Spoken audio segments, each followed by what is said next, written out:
Patut akak pun. Puan-puan, minggu depan saya nak minta cuti boleh tak? Boleh. Berapa hari? 1 minggu. 1 minggu?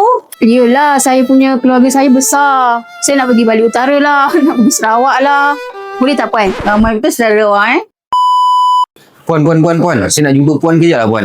Saya ni wakil kat budak-budak yang kat luar ni. Diorang nak minta gaji awal puan. Saya ni tolong sampai je. Saya bukan nak sangat pun sebenarnya. Ni tak nak lah. Tak budak lah. Saya nak ada dalam list tu. Tapi saya ni nak jadi wakil je puan. Boleh je awal. Tapi next time punya gaji saya bagi lambat. Boleh ke? Mana boleh macam tu puan. Mana boleh gaji lambat. Saya report dekat pejabat guru nanti. Baru tahu. Puan. Ya, Rip. Bulan ni kan dah masuk raya.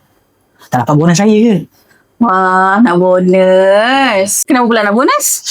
Yelah, kita ni dah besar. Duit raya tak dapat. Saya minta Abang Angah, maklum, tak dapat. Kalau puan baik hati, bagilah bonus raya ke tak?